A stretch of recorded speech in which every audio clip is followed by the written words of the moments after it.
Stove మీద పాలు boil చేయడానికి పెట్టి మా బాబుతో బిజీ అయ్యి మర్చిపోయా. ఆల్మోస్ట్ 1 కప్ అంత పాలు పొంగిపోయాయి. ఈ మిల్క్ బాయిలింగ్ ప్రాసెస్ అనేది ఉంది చూడండి, నిజంగా ఆ పాలను ఒప్పేసుకోవాలి. ఎదురుగానే నిలబడున్నంత సేపు నేను పొంగను, నాకింకా టైం పడుతుంది అన్నట్టు ఉంటాయి. అబ్బా ఎంతసేపు నిలబడతాము అని ఒక్క సెకండ్లో గీజర్ ఆఫ్ చేసి పరిగెట్టుకుంటూ వచ్చేస్తా అని అటు వెళ్తే దొరికిందే ఛాన్స్ అన్నట్టు పొంగి స్టవ్ మొత్తం పాలు, స్టవ్ కింద పాలు.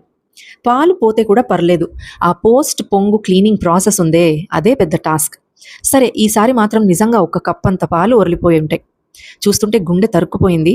ఛే ఎన్ని పాలు అని ఒక్క సెకండ్ బాగా ఓపిక మొత్తం గ్యాదర్ చేసుకొని అన్ని పాలు ఒక క్లీన్ క్లాత్తో సోక్ చేసి ఒక గిన్నెలోకి తీసేసుకున్నా.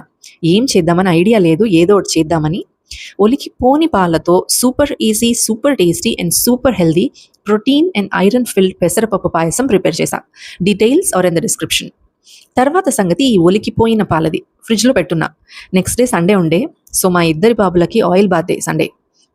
ఆయిల్ బదులు మిల్క్ బాత్ చేయిస్తే ఎలా ఉంటుందో అని అనుకొని అదే చేశా. మా చిన్న బాబు అయితే చిన్న ఉడిపి కృష్ణుడి విగ్రహం లాగా ఉంటాడు, అంటే అంత హైట్ అని అంటున్నా.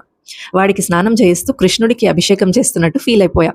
పెద్ద బాబు అయితే వామ్మో ఇదేంటమ్మా, నేనేమన్నా దేవుణ్ణా అభిషేకం చేస్తున్నావు మిల్క్తో అని అద్దంలో చూసుకుంటూ ఫుల్ ఎంజాయ్ చేస్తాడు. ఇదేం పిచ్చి అనుకుంటున్నారేమో, మరి ఏం చేద్దాం, అన్ని పాలు పడేయలేం, అలాగని కింద పడిన వాటిని ఫుడ్లో యూస్ చేయలేం. సో ఇలా చేశా అన్నట్టు. I saw this recently. నెగటివిటీని, స్ట్రెస్ని తీసేయడానికి milk should be added to bathing water అంట.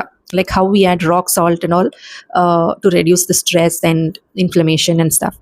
నెక్స్ట్ టైం మీ ఇంట్లో పాలు పొంగిపోతే ఇది ట్రై చేస్తారా?